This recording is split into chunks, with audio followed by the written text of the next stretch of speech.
Hello student, welcome to my YouTube channel Basic Agri Hub. I am Neha Bharti here for you with an interesting topic of agriculture. So let's see the today's session. Student आज हम बहुत ही easy और simple topic पढ़ने वाले हैं but आपको पता है समझना ज़रूरी है. So let's see the topic. Today we will study about soil profile. Okay, हम लोग आज क्या पढ़ने वाले हैं स्टूडेंट? सॉइल प्रोफाइल के बारे में. ओके, अब सॉइल प्रोफाइल में क्या क्या देखने वाले हैं? Definition of soil profile, horizon and types of horizon. Soil profile किसे कहते हैं, हॉरिजोन क्या होता है, लास्ट लेक्चर में आप पढ़ चुके हो. हॉरिजोनाइजेशन मीन्स हॉरिजोन का फॉर्म होना. यहाँ पे देखेंगे कितने तरह का हॉरिजोन होते हैं. Okay, let's see about soil profile. सबसे पहले हम लोग जानेंगे सॉइल प्रोफाइल को होता है क्या है student. A study of soil profile is important as it is a holistic record of all the soil forming process and it forms the basis for the study in pedological investigations. Okay, ये कहना क्या चाहता है student, हम लोग को soil profile पढ़ना क्यों इम्पॉर्टेंट है. सॉइल प्रोफाइल एक हॉलिस्टिक रिकॉर्ड है. कहने का मतलब सॉइल प्रोफाइल, जब भी हम किसी सॉइल प्रोफाइल को देखते हैं तो वहाँ पे हमें पता चलता है कि किस बेसिस पे इसका सॉइल फॉर्मिंग प्रोसेस क्या रहा होगा, कैसे बना होगा. स्टूडेंट, अगर आपको सॉइल फॉर्मिंग प्रोसेस समझना है देन आपको लास्ट लेक्चर वॉच करना ही होगा. ओके, वहाँ पे मैंने पूरे डिटेल में बताया कि कौन कौन सा प्रोसेस से सॉइल फॉर्म होता है. ओके, तो ये रिकॉर्ड बताता है सॉइल फॉर्मेशन. स्टडी, अगर कोई इन्वेस्टिगेशन करना है किसी को, पेडोलॉजिकल भी मैंने टर्म बताया. सॉरी यहाँ पे पेडोलॉजिकल है. पेडोलॉजिकल मतलब आपको पता है कि क्या होता है. पेडोलॉजिकल मीन्स सॉइल के बारे में स्टडी करना, उसका इन्वेस्टिगेशन करना. So soil profile is the key for the soil classification and also form the basis for the particle utility of soil. तो ये सॉइल प्रोफाइल क्या है जिसपे कि सॉइल को क्लासीफाई करता है और ये प्रैक्टिकल हिसाब से बहुत काम करता है. आप जब इसे देखोगे ना तो आपको पता चलेगा इसमें क्या क्या प्रोसेस हुआ था. अच्छा, इल्यूविएशन हुआ था. अच्छा, यहाँ पे ये चीज़ डिपॉजिट हुआ था. सॉइल में जो भी मिनरल्स प्रेजेंट होंगे, जो भी चीज़ उसमें, जो भी कंपोनेंट्स होंगे सॉइल के, उसी देखकर तो आपको पता चलेगा सॉइल एसिडिक है या सॉइल बेसिक है. आप उस बेसिस पे क्लासिफाई करोगे, उस बेसिस पे इन्वेस्टिगेट करोगे, उस बेसिस पे ही पता करोगे कि आखिर इसका पेरेंट मटेरियल क्या था, किस चीज़ से फॉर्म किया, क्या क्या फैक्टर इस पे इफेक्ट पड़ा था. So let's start the soil profile. Soil profile. What is soil profile? Vertical section of soil up from upper layer to the lower layer up to parent material. उसे soil profile कहते हैं student. यहाँ पे student difference है. Soil profile vertical section को soil profile कहते हैं, horizontal को हॉरिजॉन कहते हैं. It's simple. Vertical section of the soil showing the various layer from the surface of the unaffected parent material is known as soil profile. Okay. Vertical section of soil को, vertical section जो कहते हैं, जो आपका soil profile रहता है उसके vertical section को अप लेयर से टू अनअफेक्टेड पेरेंट मटेरियल. क्योंकि अनअफेक्टेड पेरेंट मटेरियल क्यों बोल रहे हैं स्टूडेंट? क्योंकि पेरेंट मटेरियल रॉक ये सब जो होता है वहाँ तक बायोलॉजिकल, वहाँ पे बायोलॉजिकल एक्टिविटी भी नहीं होती और वहाँ पे जो इन्वायरमेंटल फैक्टर भी वहाँ पे एक्ट नहीं करती, इसलिए हम लोग इसे अनअफेक्टेड बोलते हैं. वो अनअफेक्टेड है. ओके, अ soil profile contains 3 main horizons. अगर आप सॉइल प्रोफाइल को देखेंगे तो 3 मेन हॉरिजॉन्स कंटेन करता है और उसके सब हॉरिजॉन भी होते हैं. Okay, let's see the horizon. सबसे पहले तो स्टूडेंट आप यहाँ पे क्या देख रहे हो, सॉइल प्रोफाइल. सबसे पहले आप इस डायग्राम के थ्रू समझ लो, आगे हम लोग इसे डिटेल में देखेंगे. एक्चुअली स्टूडेंट जो सॉइल प्रोफाइल का मेनली 3 ही हॉरिजॉन होता है. Okay, A, B and C. Okay, but यहाँ पे हम लोग और एक्स्ट्रा क्या पढ़ते हैं, O horizon. O horizon means organic horizon. A horizon mineral horizon. E तो इसका पार्ट है. ओके, ए का पार्ट ही है जहाँ पे इसको इल्यूवेटेड हॉरिजॉन कहते हैं. B subsoil horizon and A plus B आपको मैंने लास्ट लेक्चर में बताया स्टूडेंट क्या होता है, solum. Okay, C parent material and this is a bed rock. Okay, this is all about your soil profile आप देख सकते हो जहाँ पे इल्यूवेटेड हुआ, इल्यूवेटेड मतलब होता है वॉश आउट होना, लीच आउट होना। तो यहाँ पे कलर आप देख सकते हो कि आप तो इससे नाम समझ गए। ओके, नेम के हिसाब से आप यहाँ पे देख सकते हो ह्यूमस ऑर्गेनिक मैटर में क्या प्रेजेंट रहता है, जो पार्ट्स, प्लांट के पार्ट्स, एनिमल्स के पार्ट्स, ये सब प्लांट पार्ट्स ये सब प्रेजेंट होते हैं। टॉप सॉइल मिनरल के कारण ये और ह्यूमस डिपोजिशन के कारण सबसे डार्क कलर का होता है, सारे लेयर से ये सबसे डार्क होता है। ये यहाँ पे डिपॉजिट होने के कारण स्टूडेंट ये सबसे लाइट कलर का होता है। एंड बी में भी डिपोजिशन होता है, इसलिए नीचे और ऊपर से मतलब एक्सेप्ट ये सबसे ज़्यादा डार्क होता है। उसके बाद बी जो होता है और अदर से डार्क होता है because of decomposition of different types of matter. आपको कलर अगर आइडेंटिफाई करना है, आप इस डायग्राम में इजीली आइडेंटिफाई कर सकते हो कि कौन सबसे ज़्यादा डार्क है, कौन उससे कम। सबसे ज़्यादा डार्क ए लेयर है एंड उसके बाद बी है, बिकॉज यहाँ पे डिपोजिशन होता है इल्यूवेटेड ई से इल्यूवेशन होने के बाद। ओके, नेक्स्ट से one by one. Horizon horizontal layer, आपको मैंने भी पहले बताया हॉरिजॉन हॉरिजेंटल सेक्शन होता है। Okay, the various layer are known as horizons. It is a horizontal layer of soil profile. ये हॉरिजेंटल लेयर है सॉइल प्रोफाइल। कैसे स्टूडेंट, आपको मैंने पहले भी बताया कि अगर तो आप ये हॉरिजेंटल लेयर काउंट कर रहे हो ए बी सी ये, अगर आप वर्टिकल काउंट कर रहे हो जिन, ये पूरे को सॉइल प्रोफाइल कहते हैं और हॉरिजॉन 1/1 को कहते हैं। ओके स्टूडेंट, प्लीज कंफ्यूज मत होना। अब 3 टाइप्स ए बी सी आपने देख चुके हो। अब सबसे पहले ए हॉरिजॉन को देखते हैं। ए हॉरिजॉन को हम लोग हॉरिजॉन ऑफ इल्यूविएशन भी कहते हैं। ओके, ए हॉरिजॉन को हॉरिजॉन ऑफ इल्यूविएशन भी कहते हैं। द सरफेस सॉइल और that layer of soil top which is liable to leaching and from which some soil constitute have been remove is known as A horizon. A horizon से क्या होता है, वहाँ पे लीचिंग होता है। रो स्टूडेंट, लीचिंग क्या होता है? लीचिंग मीन्स अगर कोई वाटर अपने साथ मिनरल मैटर और लेकर मूव करती है देन उसे लीचिंग कहते हैं। मतलब अगर अपर लेयर ऑफ सॉइल से वाटर मूव करती है with minerals and nutrients to downward direction then उस प्रोसेस का क्या कहते हैं, लीचिंग कहते हैं।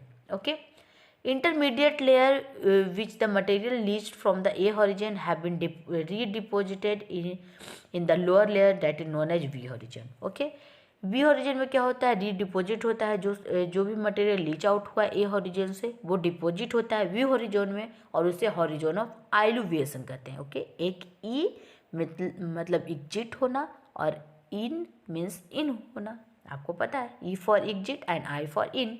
ओके, सी क्या है स्टूडेंट? सी पेरेंट मटेरियल है। Okay, from which the soil is form known as C horizon. ये सी हॉरिजॉन है जिससे कि सॉइल फॉर्म होता है, ये पेरेंट मटेरियल होता है और उसके नीचे आर बेडरॉक। ओके, अब ए बी सी को लोगों ने क्या किया, हाइपोथेटिकल मीन्स जो मानकर इन्होंने सब ग्रुप में डिवाइड किया।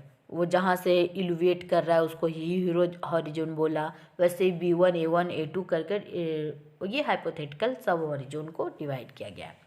मास्टर हॉरिजॉन एंड सब हॉरिजॉन। मास्टर हॉरिजॉन आपको पता है 3 ही होते हैं एंड यहाँ पे उसके सब हॉरिजॉन है। ओके, तो सबसे पहले ओ हॉरिजॉन को देखते हैं। ओ हॉरिजॉन के स्टूडेंट ऑर्गेनिक हॉरिजॉन भी कहते हैं। ऑर्गेनिक हॉरिजॉन में क्या प्रेजेंट रहेगा, प्लांट पार्ट्स, एनिमल्स रेसिड्यू, ये सब ऑर्गेनिक हॉरिजॉन में प्रेजेंट रहेगा। Okay, let's see. Upper part of mineral soil dominated by fresh partially decomposed organic matter. यहाँ पे क्या करेगा, फ्रेश मतलब जैसे जो पत्ता, leaf, litter, plant parts, twigs, ये सब जो गिरा है पेड़ से, ओके, ट्री से, वो अभी फ्रेश रहेगा, पार्सली डिकम्पोज रहेगा, फुल्ली डिकम्पोज नहीं होगा, क्योंकि अगर फुल्ली डिकम्पोज होगा स्टूडेंट तो वो ह्यूमस फॉर्म कर जाएगा। This horizon contains 30% organic matter if mineral fraction have more than 50%. Okay, or more than 20% organic matter if mineral fraction has less than के लिए। अब यहाँ का मतलब समझो स्टूडेंट, ऑर्गेनिक मैटर कितना प्रेजेंट होगा सॉइल में, ये डिपेंड करता है कि क्ले कितना प्रेजेंट है सॉइल में। ओके, अगर आप मान लो कि 50% से ज़्यादा क्ले प्रेजेंट है, ओके, आगे हम इसे भी देखेंगे क्ले किसे कहते हैं, बट ये सॉइल का एक फॉर्म मतलब टाइप है जिसमें कि क्ले होता है, सैंडी सॉइल, क्ले सॉइल होता है। ओके, इसमें क्या होता है, अगर आपके सॉइल में क्ले प्रेजेंट है, okay, more than 50%, then organic matter वहाँ पे कितना हो सकता है स्टूडेंट, 30% ऑर्गेनिक मैटर। अगर 50% से कम अगर 50% से कम प्रेजेंट है clay, then more than 20% organic matter होगा। ओके, अब इसे सब ओरिजिन में बांटा है O1 O2। O1 तो ओरिजिनल फॉर्म्स है जहाँ पे प्लांट एंड एनिमल रेसिड्यू को हम लोग नेक्ड आई से देख सकते हैं। ओके, अगर हम लोग नेक्ड आई से, अगर आपको मान लो दिख रहा है वो प्लांट और एनिमल रेसिड्यू, देन आप समझो वो O1 ओरिजिन है। एंड O2 ओरिजिन जिसको हम लोग नेक्ड आई से नहीं देख सकते, वहाँ पे partially decomposed material plant and residue रहता है। Second, A origin, origin of organic matter accumulation. यहाँ पे क्या होता है, ऑर्गेनिक मैटर रिक्यूमुलेट होता है। इट मीन्स ये टॉप मोस्ट, ये जो A1 है वो टॉप मोस्ट मिनरल ओरिजिन है। यहाँ पे सबसे ज़्यादा और मिनरल्स प्रेजेंट होता है, क्योंकि जो वो ओरिजिन में तो पार्सली डिकम्पोज हो गया, यहाँ पे फुली डिकम्पोज प्रेजेंट होगा। इस वजह से यहाँ पे सारा मिनरल न्यूट्रिएंट प्रेजेंट होगा। Darken in colour then the lower origin, ये सबसे ज़्यादा डार्क कलर होगा क्योंकि यहाँ पे ऑर्गेनिक मैटर प्रेजेंट है। ओके, सेकेंड है ऑर्गेनिक मैटर मीन्स यहाँ पे फुली डिकम्पोज हो जाता है, ह्यूमस के फॉर्म में प्रेजेंट होता है, इसलिए सबसे ज़्यादा डार्क कलर होता है। A2 हॉरिजॉन ऑफ मैक्सिमम इल्यूविएशन, पहले भी आप देख चुके हैं, इल्यूविएशन का मतलब लीच आउट होता है, तो यहाँ पे सबसे ज़्यादा इल्यूविएशन होगा और ये लाइटर कलर होगा सबसे, और ये लाइटर कलर होगा। Okay, above the horizon and below the horizon, ऊपर और नीचे सबसे ज़्यादा ये लाइट कलर होगा। Okay student, A3 transitional layer है, ए और बी का बीच का ये लेयर है A3, जिसमें कि A का A1 A2 का प्रॉपर्टी भी रहेगा और बी हॉरिजॉन का सबसे ज़्यादा इसमें A2 का प्रॉपर्टी होगा। ओके, वी हॉरिजॉन क्या है, अकुमुलेशन ऑफ क्ले, जो भी डिपॉजिट हुआ है E से A2 पार्ट से वो यहाँ पे अकुमुलेट होने वाला है स्टूडेंट, डिपॉजिट होगा। एंड डिपॉजिट क्या होता है, क्ले, मिनरल, एल्यूमिनियम, जो भी सोलम, अगर जो भी वहाँ से ट्रांसपोर्टेड हो क्या है। Okay, coating of sulphuric oxide, मैंने आपको लास्ट लेक्चर में बताया, sulphuric oxide is iron aluminium oxide. Okay, impart darker colour, ये नीचे वाले लेयर से डार्क कलर होगा। Okay, B1 again transitional layer between A and B, more like A then B, इसमें ज़्यादा A का पार्ट रहेगा। B2 zone of maximum accumulation of clay, iron and aluminium oxide, यहाँ पे एक्यूमुलेट हो रहा है, ये जो कि मूव डाउन होकर आया है A2 पार्ट से। Okay, B3 again transitional layer between B and C, ये ट्रांजिशनल लेयर है B एंड C का, जिसमें कि ज़्यादा प्रॉपर्टी B2 का रहेगा। ओके, फोर्थ सी हॉरिजॉन, सी हॉरिजॉन ये सोलम के जो बिलो पाया जाता है। सोलम क्या होता है स्टूडेंट, ए और बी हॉरिजॉन को मिलाकर हम लोग सोलन कहते हैं, सोलम कहते हैं, सॉरी सोलम तो जगह का नाम है, सोलम कहते हैं इसे। एंड सोलम के नीचे ही सी प्रेजेंट होता है और ये लेस इफेक्टेड होता है सॉइल फॉर्मिंग प्रोसेस से स्टूडेंट। एक चीज़ आप देख लो हॉरिजॉन स्टूडेंट, ये जो ए और बी और सी है, यहाँ पे माइक्रोबायोलॉजिकल एक्टिविटी तो होती है बट आर में नहीं होती, मीन्स सी हॉरिजॉन में बहुत कम होता है, या फिर आप कह सकते हो outside the major biological activity. क्यों? क्योंकि जो हमारे प्लांट के रूट प्रेजेंट होते हैं वो मैक्सिमम बी लेयर तक जाते हैं। वैसे आप देख भी सकते हो स्टूडेंट, आप इस डायग्राम में अगर आपने देखा होगा तो जो प्लांट रूट्स हैं वो मैक्सिमम बी लेयर तक जाते हैं। ओके, वी हॉरिजॉन तक जाते हैं। इसलिए स्टूडेंट क्या है, हम लोग ये जो माइक्रोबायोलॉजिकल एक्टिविटी है वो हम लोग देखते हैं बी हॉरिजॉन तक। ओके, सी जो है, सी हॉरिजॉन आउटसाइड है माइक्रोबायोलॉजिकल एक्टिविटी से, ये कंटेन करता है carbonate, sulphates, calcium and magnesium. Student A B C तो आपने देख लिया सबका पार्ट, आपने क्या क्या देखा पहले से, ए का सब पार्ट मीन्स ओ से आपने स्टार्ट किया था, O1 O2, मैं यहाँ पे आपको बताती हूँ 1 second, O1 O2 A1 A2 A3 B1 B2 B3 C। अब ये है क्या स्टूडेंट, आप देखो तो ये कंटिन्यू वर्जन में मीन्स O1 वन तो आप नेक्ड आई से देख सकते हो, इसमें नेक्ड आई से नहीं देख सकते उस प्लांट पार्ट को। A1 transitional layer and again A3 transitional layer. आप देख सकते हो कि ट्रांजिशनल लेयर में A2 और B इसके बाद B1 आ रहा था, ये दोनों के बीच का ये ट्रांजिशनल लेयर है। ओके, इसमें ज़्यादा A2 का प्रेजेंट होगा and B1 transitional layer between A3 and B2, तो इसमें मतलब sorry A3 transitional layer and again B1 transitional layer, then ये A3 एंड B2 का ट्रांजिशनल लेयर होगा, मतलब B का ट्रांजिशनल लेयर होगा। अगेन B3 क्या होगा, C और B2 का ट्रांजिशनल लेयर होगा, जिसमें B2 का मात्रा ज़्यादा प्रेजेंट होगा। ये सब आप एक बार पढ़कर देखना है, बहुत सिंपल है। R is underlying consolidated